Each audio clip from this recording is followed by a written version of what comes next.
Gen Z people பெரியாரை பற்றி நிறையா படிக்க ஆரம்பிக்கிறாங்க, அண்ணாவை பற்றி படிக்க ஆரம்பிக்கிறாங்க. என்ன காரணம் இது அப்படின்னு நீங்கள் யோசிச்சிங்கன்னா, அண்ணாவையும் பெரியாரையும் அதிகமாக திட்ட ஆரம்பித்தாங்க இந்த காலகட்டத்தில்.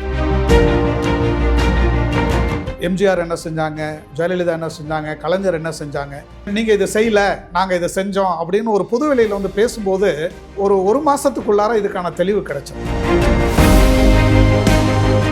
ஐடி செக்டர் அப்படின்னாலே வந்து இங்க நமக்கு டைடல் பார்க் தான் ஞாபகம் வரும். தமிழ்நாட்டை பொறுத்த வரைக்கும் மெயினா மொத்தமாவே சென்னையில இருக்கக்கூடிய அந்த டைடல் பார்க் ஞாபகம் வரும். கலைஞர் பீரியட்ல வந்தது அப்படிங்கிறது எல்லாரும் பரவலா சொல்றாங்க. பட் உண்மையாவே அதுக்கு விதை போட்டவர் கலைஞர் தானா? இந்த இடத்துக்கு யார் வேலைக்கு வருவாங்க அப்படின்லாம் பேசிக்கிட்டு இருந்தாங்க. ஓஎம்ஆர் அப்படிங்கிற இந்த நம்ம ஐடி காரிடாரை டெவலப் ஆகிறதுக்கு அங்கே வந்த டைடல் பார்க்கு ஒரு பெரிய தாக்கம். 2016 to 21 கம்பேர் பண்ணும்போது 21 to 25ல இது ரொம்ப அதிகமாவே இருக்குங்கிறதுனால கூட இந்த வளர்ச்சி அடைஞ்சிருக்கலாம்ல. தமிழ்நாடோட வளர்ச்சி 11.9. இப்போ இதுக்கு என்ன காரணம் நீங்கள் சொல்லுவீங்க? உலகம் முழுக்க எல்லாம் வளரும் போது தமிழ்நாடும் சேர்ந்து வளர்ந்துச்சு, இதில் என்ன பெரிய விஷயம் அப்படின்னா, உண்மையிலே டபுள் என்ஜின் சர்க்கார்னா இதுதான். டபுள் என்ஜின்னா பட் நம்ம ஸ்டில் May 4th ரிசல்ட் வந்தாதான் அது எப்படி இருக்குன்னு பார்க்க முடியும். பட் இந்த இன்பிட்வீன் கேப்ல எல்லாருமே ஐடி செக்டாரை ஒரு ஓட் பேங்கா பார்க்க ஆரம்பிச்சுட்டாங்களா, அரசியல் கட்சிகளோ இல்ல தலைவர்களோ அப்படின்ற ஒரு கொஸ்டின் இருக்குல்ல. திராவிட இயக்கத்தில் பெரியார் தொடங்கி அண்ணா, கலைஞர், இன்னைக்கு முதல்வர் அவர்களும் எல்லாருமே சொல்லிக்கிட்டு இருக்கிறது என்ன அப்படின்னா,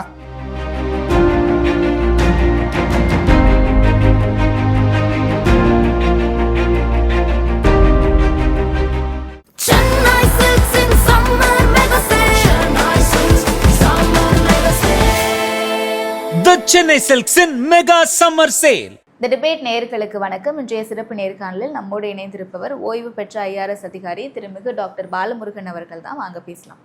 வணக்கம் சார். வணக்கம்.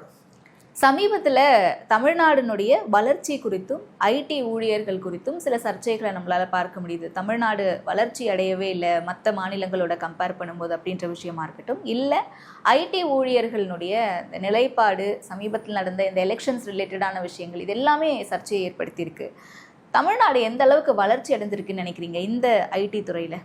பொதுவாகவே தமிழ்நாடோட வளர்ச்சி கடந்த 5 ஆண்டுகளில் ரொம்ப நல்லா இருக்குது அப்படிங்கிறது எல்லா விதமான தரவுகள்லேருந்து நம்ம பார்த்துருக்கோம். ஓகே, யூனியன் கவர்மெண்ட் கொடுத்த டேட்டா ஆகட்டும், இல்லை செக்டர்ஸ் இண்டஸ்ட்ரீஸ் கொடுக்குற டேட்டா ஆகட்டும், ஸ்டேட் கவர்மெண்ட் ஃபர்னிஷ் பண்ணுற டேட்டா, எதை எடுத்தாலுமே எல்லா டேட்டாவிலுமே ஒவ்வொரு ஆண்டும் தமிழ்நாடு முந்தின ஆண்டை விட நல்லா வளர்ந்துக்கிட்டு இருக்குது அப்படிங்கிறது இந்த 5 ஆண்டுகளில் ஸ்டாட்டிஸ்டிக்ஸ் இருக்குது. இன்றைக்கி காலையில் கூட பேப்பரில் வந்திருக்குது, தமிழ்நாடு 2025-26ல் 10.63% வளர்ந்துருக்குது அப்படின்னு சொல்லிட்டு. ஜிடிபி வளர்ச்சி, நிகர வளர்ச்சி போன ஆண்டு 11.9% சொன்னோம்.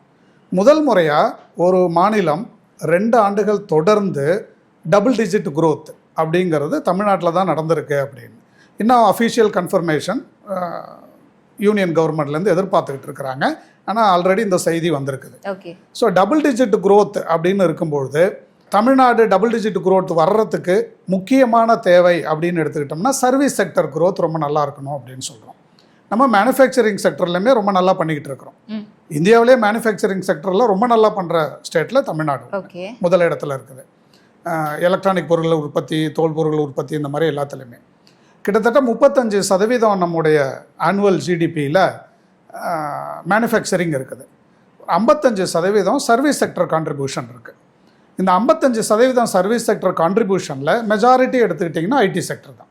25% மேலே நம்முடைய ஜிடிபியில் ஒவ்வொரு வருஷமும் கான்ட்ரிபியூட் பண்ணுறது ஐடி செக்டர் குரோத். ஓகே, தமிழ்நாட்டில் தமிழ்நாடோட ஜிடிபியில் 25% ஐடி செக்டர்லேருந்து வருது நமக்கு. அப்போது இந்த நம்பரெல்லாம் பார்க்கும்போது இந்த நம்பரெல்லாம் தெரிஞ்சிக்காமல் நம்ம எக்கனாமிக் குரோத்தே இல்லை தமிழ்நாடோட ஐடி செக்டர் குரோத் நல்லா இல்லை அப்படின்லாம் சொல்கிறாங்கன்னா அது வேறு ஏதாவது ஒரு மோட்டிவேட்டட் ரீசனாக தான் இருக்குமே தவிர அது வந்து தகவல் அடிப்படையில், தரவுகள் அடிப்படையிலான ஒரு இன்ஃபர்மேஷன் சொல்ல முடியாது. ஐடி செக்டர் எடுத்துக்கிட்டிங்கன்னா இந்தியா அளவில் கர்நாடகா வே அஹெட். அது கிட்டத்தட்ட இந்தியாவுடைய ஐடி செக்டர் கான்ட்ரிபியூஷனில் ஒரு 50% மேலே கர்நாடகா மட்டுமே கொடுத்துக்கிட்டு இருக்கிறாங்க. கர்நாடகாவுக்கு அடுத்து தெலுங்கானா, தமிழ்நாடு, மகாராஷ்டிரா, இந்த மாதிரி எல்லாருமே 20% கீழே தான் கொடுத்துக்கிட்டு இருக்கிறாங்க. அப்போது கர்நாடகா, நம்ம பெங்களூரை வந்து சிலிக்கன் வேலி ஆஃப் இந்தியா அப்படின்லாம் சொல்கிறோம். அது ரொம்ப நாளைக்கு முன்னாடியே ஆரம்பிச்சிட்டாங்க இந்த குரோத்தை. மற்ற மாநிலங்கள், தமிழ்நாடு, தெலுங்கானா போன்ற மாநிலங்கள்லாம் அதுக்கப்புறம் அவங்களோட கொஞ்சம் போகிறதுக்கு முயற்சி பண்ணாங்க. இதில் ஒரு காலகட்டத்திலையும் நம்முடைய வளர்ச்சி படிப்படியாக இருந்துக்கிட்டு தான் இருக்குது. இப்போது நம்ம கிட்டத்தட்ட நம்பர் 2 அப்படிங்கிற ஒரு நிலைமையில் வந்துட்டோம். ஹைதராபாத்தோட நம்ம போட்டி போட்டுக்கிட்டு இருக்கிறோம். ஐடி செக்டர்லேயே நிறைய துறைகள் இருக்குது. சாஃப்ட்வேர் இருக்குது, ஐடி எனேபிள்டு சர்வீசஸ்ன்னு தனியாக இருக்குது. இப்படி ஒரு செக்டர்லேயும் வேறு ஏரியாவில் growth வேறு மாதிரி இருக்குது. அதே மாதிரி இந்த ஐடி செக்டர் growthன்னு மெயினாக எடுத்துக்கிட்டிங்கன்னா நம்ம ஐடி சாஃப்ட்வேர் சர்வீஸ் எக்ஸ்போர்ட்டை தான் மெயினாக சொல்கிறோம். இந்த எக்ஸ்போர்ட்டை என்கரேஜ் பண்ணுறதுக்காக இந்தியாவில் 2 விதமான ஒரு ஈக்கோ சிஸ்டம் இருக்குது. முதல் ஈக்கோ சிஸ்டங்கிறது SEZங்கிறது, அது ஸ்பெஷல் எக்கனாமிக் ஜோன்ஸுன்னு நிறைய, அது ஐடி செக்டர் மட்டும் இல்லை, வேறு மேனுஃபேக்சரிங் செக்டர்லாம் கூட ஏற்றுமதி செய்யறதுக்காக ஒரு விதமான அமைப்பு வேணும் அப்படிங்கிறதுக்காக உருவாக்குனது SEZ அமைப்பு. இன்னொன்று வந்து சாஃப்ட்வேர் டெக்னாலஜி பார்க்ஸ் ஆஃப் இந்தியான்னு சொல்லிட்டு STPI. இந்த SEZ STPI இது ரெண்டையும் சேர்ந்து தான் நம்ம இந்தியாவிலிருந்து இருக்கிற சாஃப்ட்வேர் ஏற்றுமதியில் ஏறத்தாழ 95-98% கவர் பண்ணுது. இப்போ மற்ற மாநிலங்கள் எடுத்துக்கிட்டிங்கன்னா கர்நாடகா போன்ற மாநிலங்களில் இது வந்து STPIலேருந்து வர்ற எக்ஸ்போர்ட்டு நிறைய இருக்குது. அதே சமயம் தமிழ்நாட்டில் பார்த்தீங்கன்னா SEZலேருந்து நடக்கிற சாஃப்ட்வேர் எக்ஸ்போர்ட்டு 3/2 பங்கு இருக்குது. ஓகே, இது என்ன காரணம் அப்படின்னு நீங்கள் யோசிச்சிங்கன்னா தான் தமிழ்நாடு ஐடி செக்டர் growthங்கிறது ஒரு யூனிக் growth. அந்த growthக்கு கவர்மெண்ட் எந்த அளவு கான்ட்ரிபியூட் பண்ணியிருக்கு அப்படிங்கிறத நம்ம புரிஞ்சுக்க முடியும். ஐடி செக்டர் அப்படின்னாலே வந்து இங்க நமக்கு டைடல் பார்க் தான் ஞாபகம் வரும். தமிழ்நாட்டை பொறுத்த வரைக்கும் மெயினா மொத்தமாவே சென்னையில இருக்கக்கூடிய அந்த டைடல் பார்க் ஞாபகம் வரும். கலைஞர் பீரியட்ல வந்தது அப்படிங்கிறது எல்லாரும் பரவலா சொல்றாங்க. பட் உண்மையாவே இதுக்கு விதை போட்டவர் கலைஞர் தானா? விதை போட்டவங்க அப்படின்னு நம்ம எடுத்துக்கிட்டோம்னா இதில் வந்து ஒரு செக்டர் growth ஆகிறதுக்கு அரசாங்கத்தோடைய ஆதரவு இருக்கணும். தனியார் துறையிலிருந்து யாரும் ஆண்டர்பிரனராக இன்வெஸ்ட் பண்ணுறதுக்கு, முதலீடு செய்கிறதுக்கு ரெடியாக வரணும். வேலை செய்யறதுக்கு நல்ல திறன்மிக்க ஐடி ப்ரொஃபஷனல்ஸ் தேவை. ஓகே, அண்ட் அந்த ஏரியாவில் நல்ல இன்ஃப்ராஸ்ட்ரக்சர் இருக்கும். இந்த மாதிரி எல்லாமே சேர்ந்து இருக்குது. நான் உங்கள் கேள்விக்கு டைரெக்டாக பதில் சொல்கிறதுக்கு முன்னாடி ஒரு சின்ன பேக்ரவுண்டு கொடுக்கணும்னு ஆசைப்பட்றேன். எலக்ட்ரானிக் சிட்டி இருக்கு இல்லையா பெங்களூரில், இது 1978 ஆரம்பித்தாங்க. கியோனிக்ஸ்ன்னு சொல்லிட்டு ஒரு கர்நாடக அரசாங்கத்தோட ஒரு அமைப்பு ஆதரவில் ஆரம்பித்தாங்க. அதை இப்போ ஆரம்பிக்கும்போது அவங்க ஆரம்பித்தது என்னென்னா, அதில் வந்து ஹார்ட்வேர் எலக்ட்ரானிக் பொருள்களை தயார் பண்ணுறதுக்காகவும் அரசாங்க PSUs மாதிரி நிறுவனங்களை கொண்டு வர்றதுக்காகவும் ஆரம்பித்தாங்க. அந்த காலகட்டத்தில் தான் இந்தியாவில் HCL போலவோ, விப்ரோ மாதிரி, அதுக்கப்புறம் இன்ஃபோசிஸ், TCS இவங்க எல்லாமே ஐடி செக்டரில் கொஞ்சம் கொஞ்சமாக பதிவு செஞ்சு அவங்களுடைய தொழில்களை ஆரம்பிக்க ஆரம்பித்தாங்க. ஸோ 80கள் அப்படிங்கிறது ஐடி செக்டருடைய ஆரம்ப காலகட்டம். இந்த ஆரம்ப காலகட்டத்தில் எல்லாருமே பெங்களூரை ப்ரிஃபர் பண்ணாங்க. அதுக்கு நிறைய காரணம் இருக்குது. முக்கியமான காரணம் எனக்கு தெரிஞ்சது என்னென்னா, பெங்களூரில் கிட்டத்தட்ட ஒரு 350 ஏக்கரில் அப்போது அந்த எலக்ட்ரானிக் சிட்டி உருவாக்கி ஒரு இடத்துல எல்லாத்தையும் கொண்டு வந்து வைக்க ஆரம்பித்தாங்க. அரசாங்கத்தோட ஆதரவும் இருந்தது. அப்போது தொழில் தொடங்கினவங்க நிறைய பேர் பெங்களூர்காரங்க. இன்ஃபோசிஸ் நமக்கு எல்லாம் கதையெல்லாம் தெரியும், நாராயணமூர்த்தி, நிலக்கேணி, இவங்க எல்லாருமே பெங்களூரை சேர்ந்தவங்க. இந்த மாதிரி ஆரம்பித்தாங்க பெங்களூரில். இதே காலகட்டத்தில் தமிழ்நாட்டில் நம்ம 1977 எல்காட் ஆரம்பித்தோம். கிட்டத்தட்ட இதே அமைப்பில் எலக்ட்ரானிக் கார்பரேஷன் ஆஃப் தமிழ்நாடு, அதாவது எலக்ட்ரானிக் பொருட்களை உற்பத்தி பண்ணுறதுன்னு தான். ஸோ அந்த ஐடி செக்டர் அப்படிங்கிறதும் சாஃப்ட்வேருங்கிறதும் நமக்கு அப்புறமா வந்தது. முதல்ல ஆரம்பித்தது எலக்ட்ரானிக் பொருள்களை உற்பத்தி பண்ணணும் அப்படின்னு தான். இந்த எல்காட் 1977 ஆரம்பித்தாங்க. அது கலைஞர் ஆரம்பிக்கலை. ஆனால் அதற்கான பேச்சுவார்த்தைகள் தமிழ்நாட்டில் எலக்ட்ரானிக் உற்பத்தி ஆரம்பிக்கணும் அப்படிங்கிறதெல்லாம் 1976 கலைஞருடைய ஆட்சியோடைய கடைசி காலகட்டத்தில் இதனுடைய பேச்சுவார்த்தைகள்லாம் உருவாச்சு. ஆனால் கலைஞருடைய ஆட்சி அப்போ டிஸ்மிஸ் செய்யப்பட்டது. 77 கவர்னர் ஆட்சியில் எல்காட்டை உருவாக்குறாங்க. ஆனால் கிட்டத்தட்ட அடுத்த 10 ஆண்டுகளுக்கு அந்த எல்காட் ஒன்றும் பெரிய அளவு எதுவும் சாதிக்கலை. சின்ன சின்ன முயற்சிகள்லாம் செஞ்சுக்கிட்டு இருந்தாங்க. ஆனால் பெருமளவு ஒரு பாய்ச்சல் அப்படிங்கிறது நடக்கலை. 89 கலைஞர் ஆட்சிக்கு வந்தப்புறம் இந்த தொழில்நுட்பம் ஐடி அப்படிங்கிறதுலலாம் அவங்களுக்கு இருந்த ஆர்வத்தில் பக்கத்து மாநிலமான கர்நாடகம் வளர்கிறத பார்க்கும்பொழுது ஏதாவது செய்யணும், இங்கேயும் நம்ம இதற்கான அமைப்புகள்லாம் உருவாக்கலாம்னு சொல்லிட்டு அவங்க வந்து ஒரு 2 விதமான ஒரு தொழில் கொள்கையை உருவாக்கினாங்க. இதை நான் சொல்கிறது 89. ஓகே, ஜாயிண்ட் வெஞ்சர் அப்படிங்கிற ஒரு கான்செப்ட், அசோசியேட்டட் செக்டர் அப்படிங்கிற ஒரு கான்செப்ட். அதாவது அரசாங்கம் 26% முதலீடு பண்ணோம், நீங்கள் யாரும் வெளியிலேருந்து முதலீடு பண்ண வந்தீங்கன்னா வாங்க 74% முதலீடு பண்ணுங்கள், 2 பேரும் சேர்ந்து நம்ம தொழில் நடத்துவோம் அப்படின்னு. இது எதுக்காக அப்படின்னா ஒரு அரசாங்கத்தோட கமிட்மெண்ட்டை காட்டுறதுக்கு. இது வந்து கலைஞர் உருவாக்குனாரா, கலைஞர் ஐடி செக்டருடைய தந்தையா அப்படிங்கிற அதுக்கெல்லாம் நம்ம அப்புறமா போய்க்கலாம், அது தேவையில்லை. ஒரு அரசாங்கம் அப்படிங்கிறது ஒரு வளர்ந்துக்கிட்டு இருக்கிற துறையை பார்த்து இந்த துறை தான் நமக்கு எதிர்காலத்தில் எல்லா விதமான வசதிகளையும் உருவாக்க போகுது, நம்ம பொருளாதார வளர்ச்சிக்கு அடித்தளம் அமைக்க போகுது அப்படின்னு ஒரு முன்னோக்கு பார்வையோடு சிந்திக்கிற ஒரு அரசியல் தலைமை 89 தமிழ்நாட்டில் இருந்துச்சு. ஓகே, ஸோ இப்போ ஏனுடைய வளர்ச்சியை தெரிந்து நம்ம செயல்படுற மாதிரி அப்போ ஐடினுடைய வளர்ச்சியை தெரிந்து செயல்பட்டுருக்காங்க. ஆமாம், துரதிருஷ்டவசமாக அந்த ஆட்சி 5 ஆண்டு தொடர முடியல, 2 வருஷத்துலேயே அந்த ஆட்சியை கலைச்சிட்டாங்க. திரும்ப 91-96 காலகட்டத்தில் இதுதான் வந்து கர்நாடகாவுடைய மாபெரும் பாய்ச்சல் நடந்த காலகட்டம். பெங்களூர் சிலிக்கான் வேலின்னு சொன்னது, டெக்சாஸ் இன்ஸ்ட்ருமெண்ட்டில் ஆரம்பித்து ஒரு வெளிநாட்டு கம்பெனிகள் எல்லாரும் வந்து அங்கே அவங்களுடைய நிறுவனங்களை உருவாக்க ஆரம்பித்தாங்க. அந்த காலகட்டத்தில் Tamil Nadu we missed the bus அப்படி தான் சொல்லணும். 91-96 காலகட்டத்தில் ஒன்றும் நடக்கலை. இன்னும் சொல்லப்போனால் ஐடி வளர்ச்சியில் கர்நாடகா ரொம்ப முன்னேறி இருக்கிறதுக்கும் தமிழ்நாடு அதை வந்து போய் பிடிக்கிறதுக்காக படாத பாடுபட்டுக்கிட்டு இருக்கிறதுக்கும் முக்கியமான காரணம் ஐடி வளர்ச்சி இருந்த காலகட்டம் அப்படிங்கிறத விட ஐடி வளர்ச்சியில் இருந்த தொய்வு எந்த காலகட்டம் அப்படின்னு நம்ம பார்க்குறது ரொம்ப முக்கியம். 91-96 பெருமளவு தமிழ்நாட்டில் ஐடி தொழில்கள் வளரல. 96 திராவிட முன்னேற்ற கழக ஆட்சி திரும்ப வந்த பிறகு 97 ஒரு ஐடி பாலிசி அப்படின்னு ஒரு ஐடி கொள்கையை உருவாக்குறாங்க. கர்நாடக அரசுமே 97 தான் அந்த ஐடி கொள்கையை உருவாக்குறாங்க. அப்படின்னா பாருங்கள், கர்நாடகாவில் ஐடி செக்டர் வளர ஆரம்பித்து ஒரு 7-8 ஆண்டுகள் கழித்து தான் அந்த அரசாங்கம் அந்த தொழில் நல்ல முறையில் வளரும், பெங்களூரில் நல்ல வாய்ப்பு இருக்குதுன்னு நினச்சிக்கிட்டு அரசாங்கத்தோடைய முதல் ஐடி பாலிசி உருவானது 97 கர்நாடகாவில். அந்த ஐடி பெருமளவு வளர்கிறதுக்கு முன்னாடியே வளர்க்கணுங்கிறதுக்காக 97 ஐடி பாலிசியை கலைஞர் உருவாக்குனாங்க தமிழ்நாட்டில். எதுக்காக நான் இதை சொல்ல வரேன்னா, ஒரு தொழில் வளர்ந்த பிறகு அரசாங்கம் ஆமாம் இதில் வாய்ப்பு இருக்குன்னு நினச்சிக்கிட்டு அந்த தொழிலை வந்து இன்னும் பரப்புறதுக்கு பதில் இந்த தொழில் நம்ம மாநிலத்தில் வளரணும் அப்படின்னு ஒரு முன்னோக்கு பார்வையோடு பார்க்குறாங்க இல்லையா. இது வந்து கலைஞர் 97 திரும்ப பண்ணார், ஐடி பாலிசி கொண்டு வந்தார். 97-2000 காலகட்டத்தில் தான் இந்த பிளாகர்ஸுங்கிற கான்செப்ட் ரொம்ப பெருசாக வளர்ந்தது. ஓகே,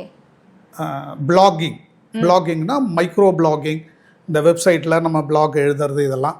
அப்போது உலகம் முழுக்க பரவி இருந்த தமிழர்கள் எல்லாரும் தமிழில் கம்ப்யூட்டரில் டைப் பண்ணணும் அப்படின்னு மலேசியாவில் இருந்த முரசு நெடுமாறனில் ஆரம்பித்து ஐரோப்பாவில், தென்கொரியாவில், அமெரிக்காவில், சுவிட்சர்லாந்தில் எல்லா இடங்கள்ல இருந்தும் உலகெங்கிலும் இருந்த தமிழர்கள் தமிழில் தட்டச் பண்ணணும், தமிழில் கம்ப்யூட்டரில் எழுதணும் அப்படிங்கிற ஆர்வத்தில் நிறைய உருவாக்குனாங்க.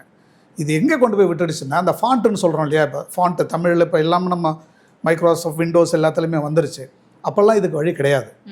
அப்போ இதுக்குன்னு தனியாக ஒரு சாஃப்ட்வேர், நான் சொல்கிறது வந்து 30 ஆண்டுகள் 25 ஆண்டுகளுக்கு முன்னாடி, அப்போல்லாம் வந்து அதுக்குன்னு தனியாக ஒரு சாஃப்ட்வேர், அதை நம்ம இன்ஸ்டால் பண்ணி அதுக்கப்புறம் கீபோர்டை மாற்றி டைப் பண்ணால் தான் கொஞ்சம் கொஞ்சமாக வரும். இதில் என்ன ஆயிடுச்சுன்னா, ஒவ்வொரு நாட்டில் இருக்கிற தமிழர்களும் அவங்களுக்கு வசதியான மாதிரி ஒரு கீபோர்டு ஃபார்மேட்டை டெம்ப்ளேட்டை க்ரியேட் பண்ண ஆரம்பித்தாங்க. இப்போது நான்லாம் தமிழில் டைப் பண்ணும்போது கிட்டத்தட்ட 20 விதமான கீபோர்டு ஃபார்மேட்டை வச்சு டைப் பண்ணியிருக்கிறேன். ஓகே, இதை எல்லாத்தையும் ஒன்றா ஒருங்கிணைச்சு 1999 தமிழ்நெட்டு 99 அப்படின்னு ஒரு ஸ்டாண்டர்டைஸ்டு தமிழ் கீபோர்டு ஃபார்மேட் கொண்டு வந்ததும் திராவிட முன்னேற்ற கழக ஆட்சியில். இந்த ஒரு ஈகோ சிஸ்டம் டெவலப் பண்ணுறோம் இல்லைங்களா, அது ரொம்ப முக்கியம். அந்த ஈகோ சிஸ்டத்தை 89 கொண்டு வரணும்னு கலைஞர் முயற்சி செஞ்சாங்க. 96-2001 காலகட்டத்தில் கொண்டு வந்தாங்க இதை.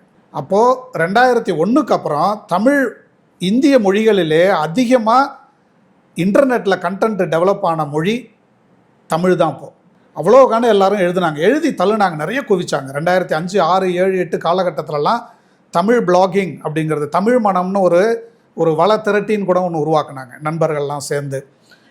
இந்த மாதிரி திறமை அதிகமாக இருக்கிற ஒரு இடத்துல அந்த திறமையை பயன்படுத்துறதுக்கான ஒரு ஈகோ சிஸ்டம் டெவலப் பண்ணணும் இல்லைங்களா. அந்த ஈகோ சிஸ்டத்தை கலைஞர் டெவலப் பண்ணி கொடுத்தார். 2001 வரலையும் இதை பண்ணாங்க. ஸோ 99 சாஃப்ட்வேர் எல்லாத்தையும் இன்டகிரேட் பண்ணும்போது தான் ஏன் பெங்களூர் அளவுக்கு இன்னும் சென்னை வளர ஆரம்பிக்கல அப்படின்னு ஒரு கேள்வி வரும்போது தனியார் முதலீடு ரொம்ப குறைவாக இருந்தது. டிசிஎஸ் வந்திருந்தாங்க, அப்போது காக்னிசன்ட் டெக்னாலஜி கொஞ்சம் நல்லா பண்ண ஆரம்பிச்சிருந்தாங்க.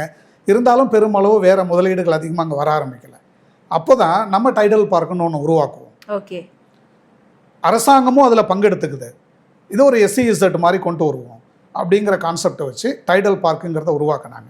நீங்கள் 99, 2000, 98 தரமணி பக்கம்லாம் போயிருக்கீங்களான்னு தெரியல, நீங்கள் பிறந்தீங்களான்னு தெரியல எனக்கு.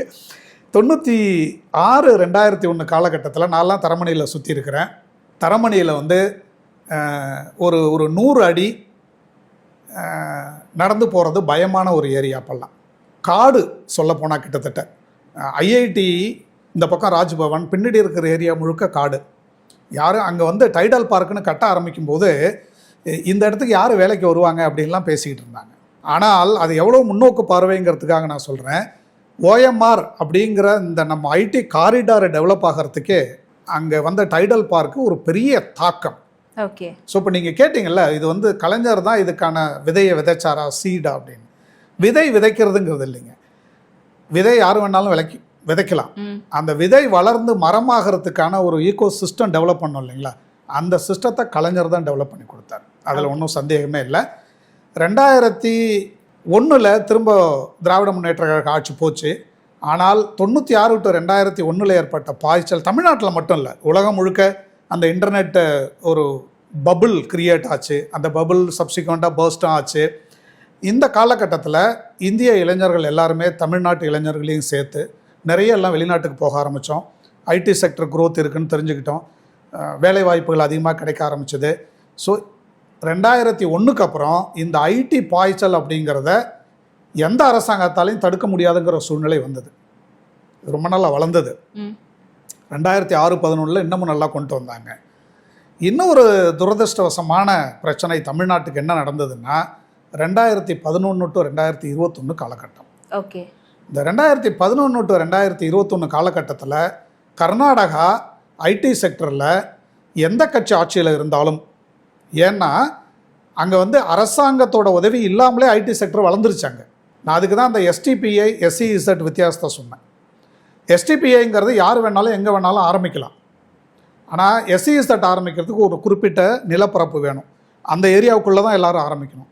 அப்போது மாநில அரசோடைய ஆதரவு இல்லாமல் SEZ ஆரம்பிக்க முடியாது. கர்நாடகாவில் இன்றைக்குமே SEZ ரொம்ப கம்மி. STPI தான் நிறையா இருக்குது. STPI யார் வேணாலும் ஒரு நிலம் இருந்ததுன்னா ஆரம்பித்து அங்கே வச்சுக்கலாம். ஸோ கர்நாடகாவுடைய IT sector growth STPI based, Tamil Nadu IT sector க்ரோத்துங்கிறது SEZ பேஸ்டு. இந்த SEZகளை உருவாக்குறதுக்கு எல்காட்டு நிறையா துணை புரிஞ்சுது. 8 SEZ தமிழ்நாட்டில் எல்காட்டோட SEZ இப்போ இருக்குது. 2006-11 காலகட்டத்தில் சென்னை மட்டும் இருக்க வேண்டாம், அது இன்னொரு முன்னோக்கு திட்டம். என்னென்னா கர்நாடகாவில் இந்த பிரச்சனை அப்பயே ஆரம்பிச்சுது. கர்நாடகா வளர்ச்சிங்கிறது கர்நாடகாவுடைய ஒட்டுமொத்த வளர்ச்சி இல்லை, அது வந்து பெங்களூரு மட்டும்தான் வளருது அப்படின்னு சொல்லி வடக்கு கர்நாடகாலாம் ரொம்பலாம் இன்னும் கஷ்டப்பட்டுக்கிட்டு இருக்கிறாங்க. இப்போது இதை வந்து ஒரு நல்ல தலைவருங்கிறவர் நம்மளை சுற்றி நடக்கிற எல்லா நிகழ்ச்சிகளையும் பார்த்துக்கிட்டு இருக்கணும். ஸோ 2006 கோயம்புத்தூரில் நம்ம கொண்டு வருவோம், டைடல் பார்க்கு கொண்டு வந்தாங்க. அதுக்கப்புறம் மதுரை, ஹோசூர், திருச்சி, இப்படி மினி டைடல் பார்க் 2011 இதெல்லாம் கொஞ்சம் கொஞ்சமாக ஒரு 30,000 சதுரடி, ஒரு 600 பேர் வேலை கிடைக்கணும். இது என்னென்னா ஒரு 3 அங்கே கொண்டு போய் நீங்கள் போடுறீங்க.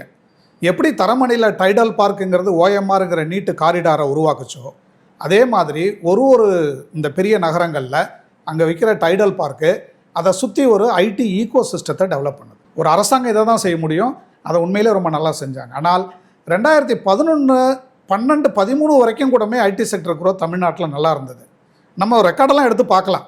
நீங்கள் வந்து 13, 14 பார்த்தீங்கன்னா IT செக்டர் க்ரோத் தமிழ்நாட்டில் டவுன் ஆக ஆரம்பிக்குது. என்ன காரணங்களுக்காக சார்?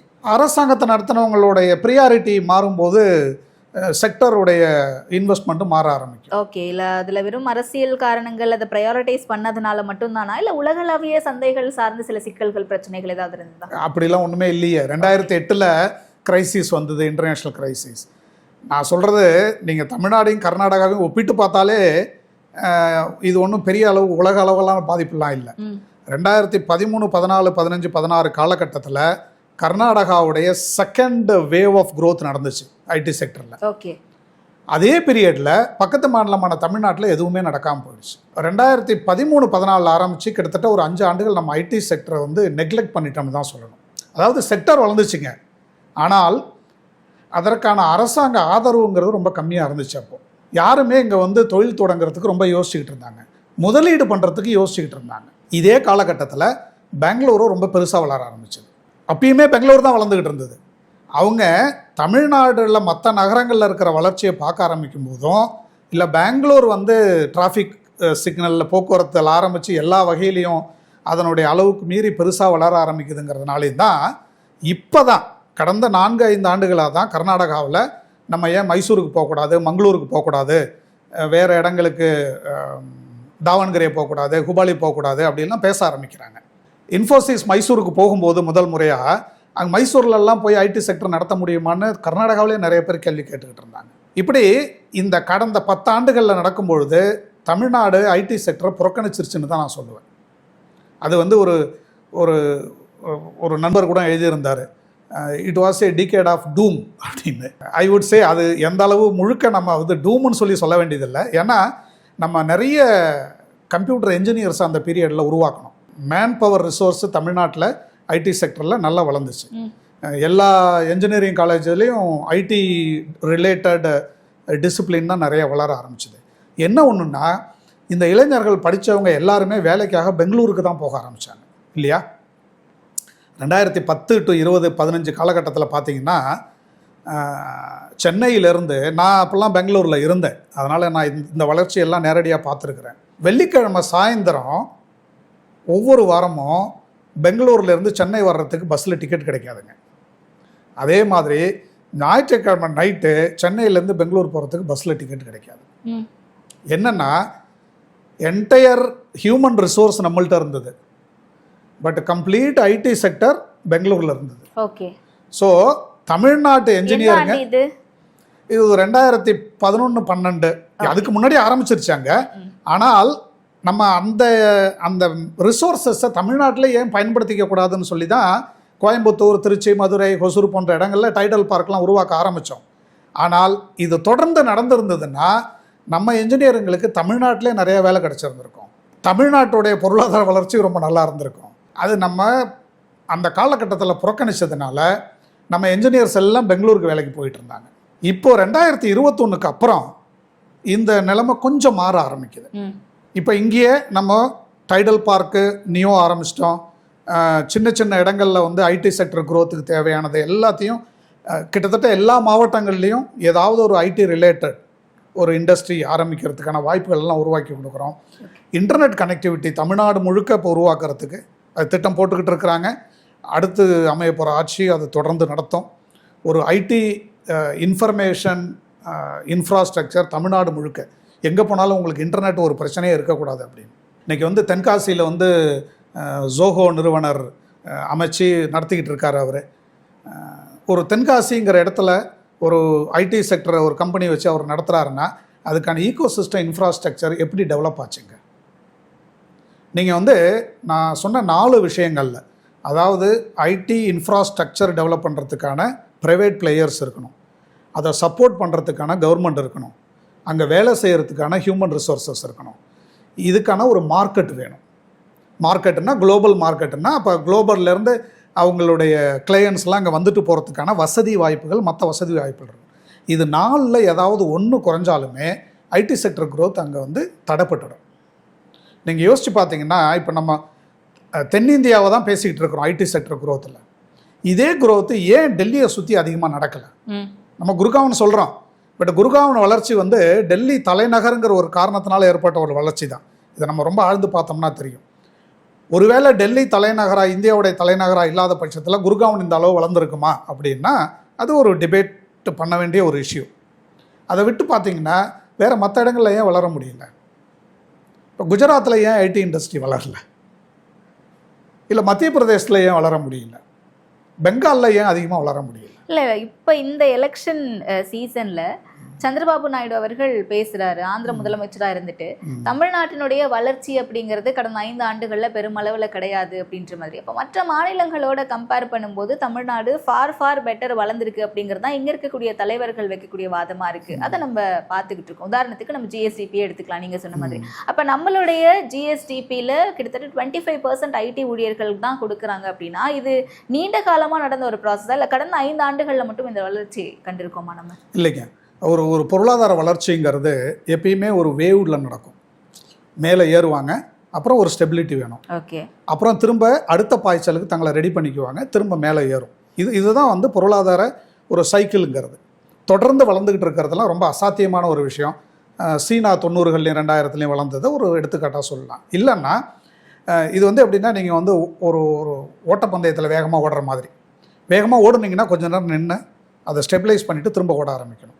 அதனால் இந்த 5 ஆண்டுகளில் மட்டும்தான் வளர்ச்சின்னு கிடையாதுங்க. ஆனால் இந்த 5 ஆண்டுகள் ஏற்பட்ட வளர்ச்சி உண்மையிலே அபரிமிதமான வளர்ச்சி. அந்த வளர்ச்சிக்கு நான் சொன்ன 4 ஃபேக்டரில் 3 ஃபேக்டர் அதுக்கு முன்னாடியும் இருந்தது. இந்த 4வது ஃபேக்டர் இருக்கு இல்லைங்களா, அரசாங்கத்தோடைய ஒத்துழைப்பு, அரசாங்கத்தோடைய ஊக்கம். இது 2011-21 காலகட்டத்தில் ரொம்ப குறைவாக இருந்ததுங்க. திமுக அரசு வந்து 2021 அதை வந்து அது ஒரு ட்ரிகர் கொடுத்தாங்க. அப்போது இங்கே இருந்த மேன் பவர் ரிசோர்ஸஸ், இங்கே இருந்த ப்ரைவேட் பிளேயர்ஸ் எல்லாருமே வந்தாங்க, இன்வெஸ்ட் பண்ண ஆரம்பித்தாங்க, என்ஜினியர்ஸ் ஒர்க் பண்ண ஆரம்பித்தாங்க. ஸோ ஒரு வளர்ச்சி அப்படிங்கிறது ஒரு தனி மனிதரை வந்து நம்ம இவரால் தான் வளர்ச்சி நடந்ததோ அப்படின்னோ, இல்லை இவங்களால வளர்ச்சி நடக்கலை அப்படின்னும் நம்ம எதுவுமே சொல்ல முடியாது. இது எல்லாரோடைய உழைப்பு. ஓகே. ஆனால் இந்த உழைப்போடைய பலன் வர்றதுக்கு தேவையான ஒரு அரசாங்கத்தை அமைச்சு கொடுக்க வேண்டியது ஒரு முக்கியமான ஒரு காரணி.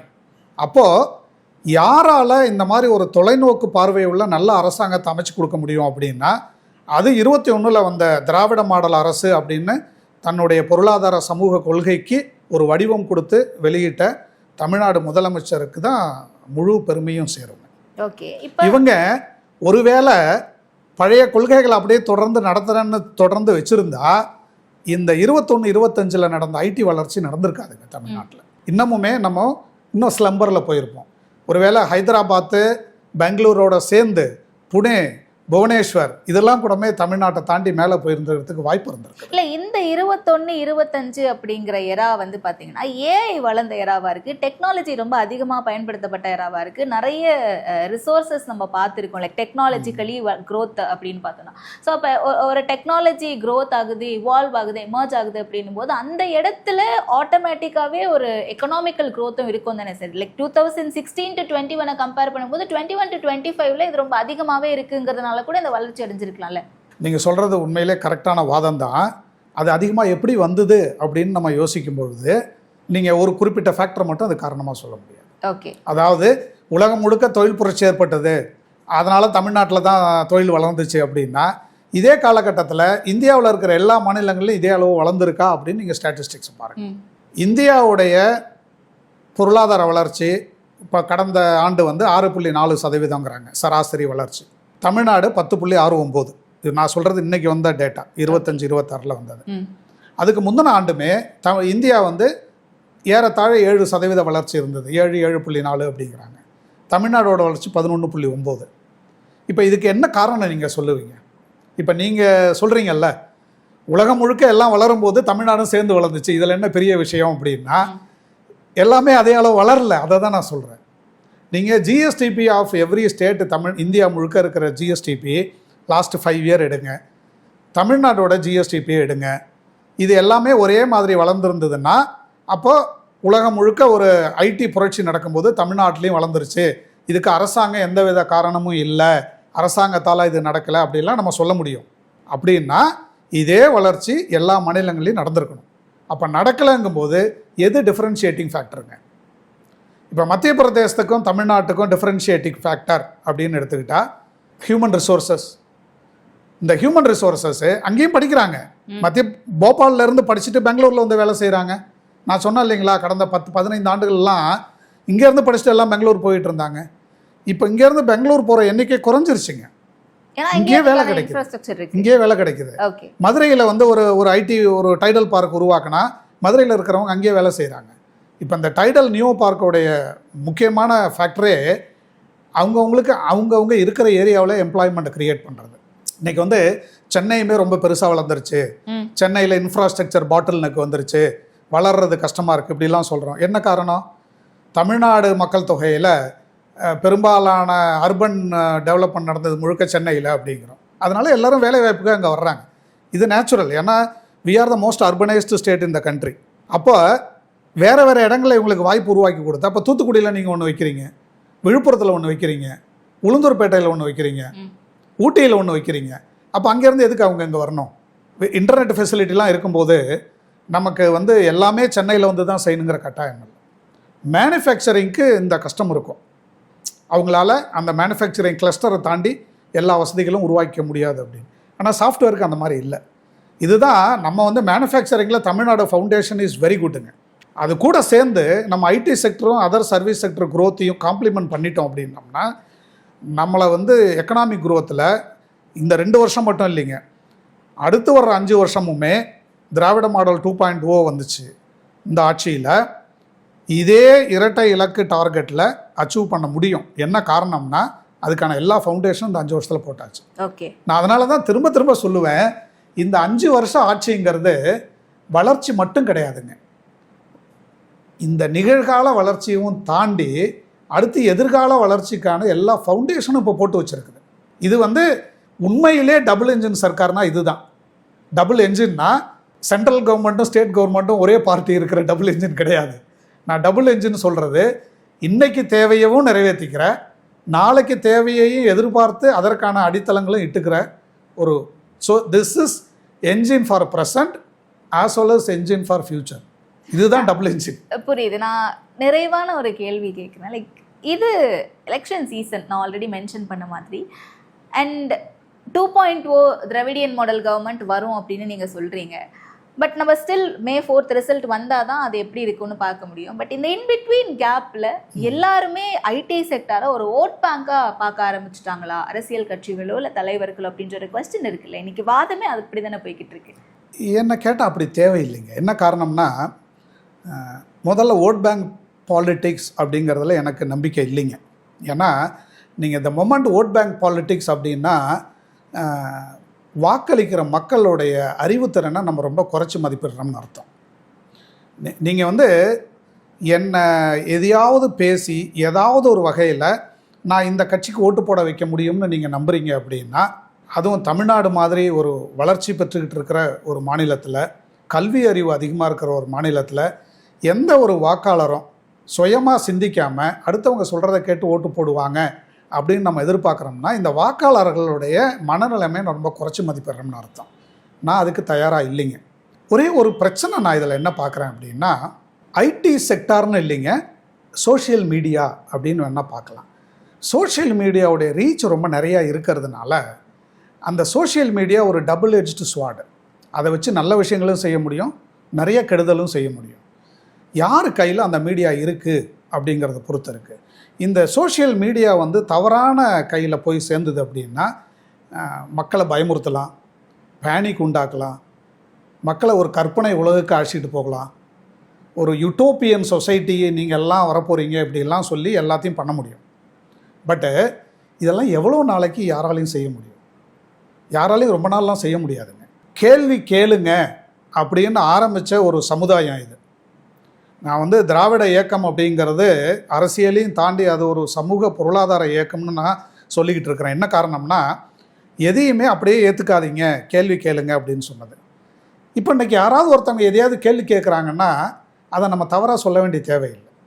ஐடி செக்டார்னு மட்டும் இல்லை, எந்த ஒரு செக்டார்லையுமே யாராவது ஒருத்தவங்க கேள்வி கேட்குறாங்க அப்படின்னா உண்மையிலே நம்ம அதை சந்தோஷத்தோடு வரவேற்கணும்.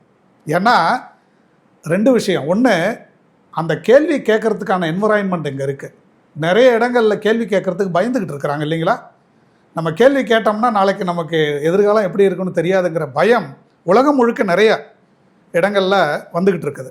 அந்த பயம் இல்லாமல் இங்கே கேள்வி கேட்க முடியுது. அந்த மாதிரியான ஒரு ஈகோ சிஸ்டம் இருக்குது, அதுக்கு சந்தோஷப்படணும். செகண்டு, அந்த மாதிரியான ஈகோ சிஸ்டத்தை பயன்படுத்திக்கிற வாக்காளர்கள் இருக்காங்க இல்லைங்களா?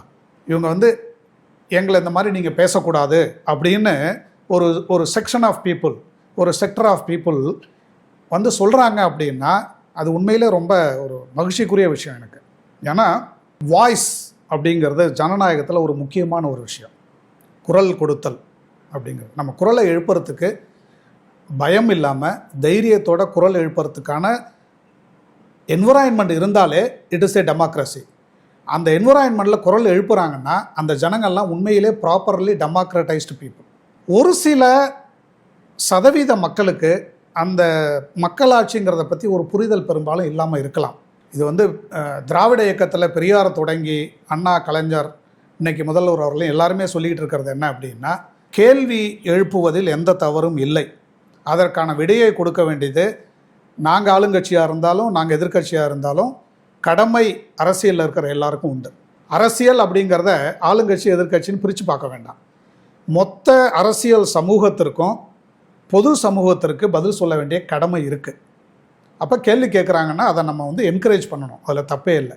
ஆனால் கேள்வி கேட்பதற்கு முன், ஏன்னா நம்ம சொல்லுவோம் பதில் சொல்கிறது ரொம்ப ஈஸி, கேள்வி கேட்குறது தான் கஷ்டம்னு சொல்லுவோம். அது உண்மையும் கூட இல்லையா? ஸோ சரியான கேள்வியை கேட்க கற்றுக்கணும். கேள்வி கேட்குறதுக்கு நிறையா படிக்கணும்.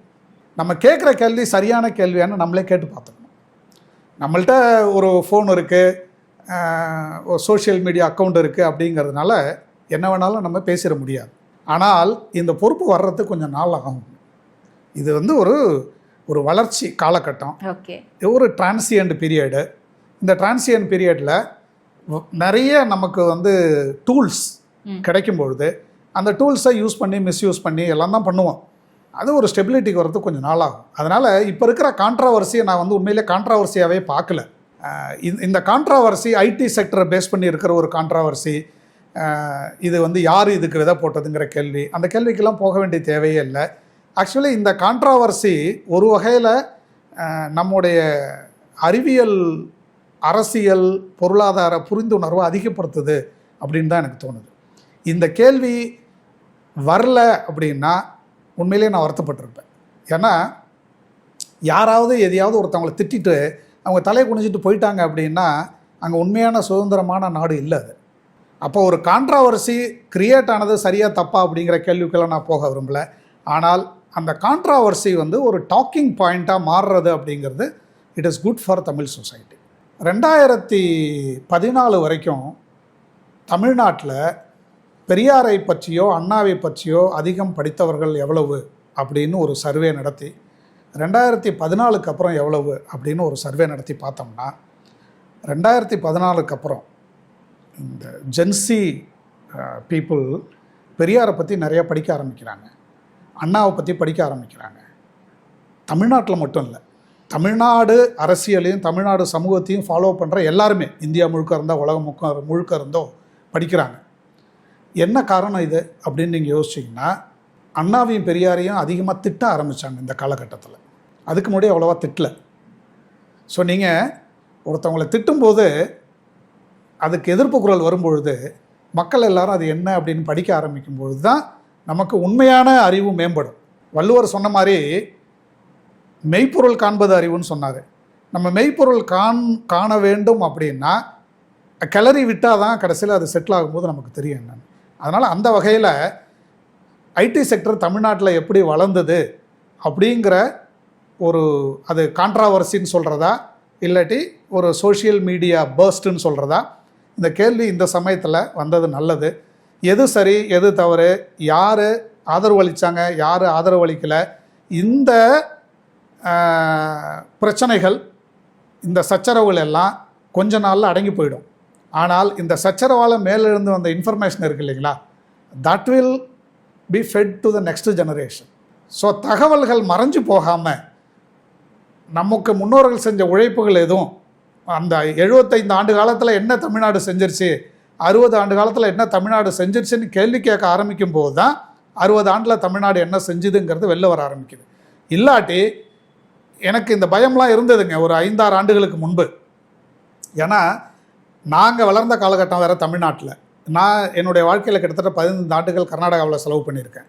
அப்போ எனக்கு தோணும், நம்ம வளர்ந்த தமிழ்நாடு வேறு மாதிரியாக வளர்ந்தது, இப்போ வளர்கிற தமிழ்நாடு கொஞ்சம் திசை மாறி போகிற மாதிரி இருக்கே, இளைஞர் சமுதாயம் கொஞ்சம் செல்ஃபிஷாக இருக்காங்களோ அப்படின்னு எனக்கு ஒரு டவுட் இருந்தது.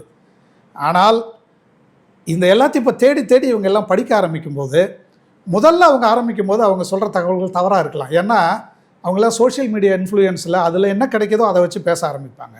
ஆனால் அதில் 100 பேரில் ஒரு 10 பேராவது இது என்ன உண்மைன்னு கண்டுபிடிக்க ஆரம்பிப்பாங்க இல்லைங்களா? அவங்களுக்கு உண்மை தெரிய வரும்போது தான் இந்த 60 ஆண்டுகளுடைய உழைப்பு அப்படிங்கிறது எல்லாருக்கும் தெரிய ஆரம்பிக்கும்.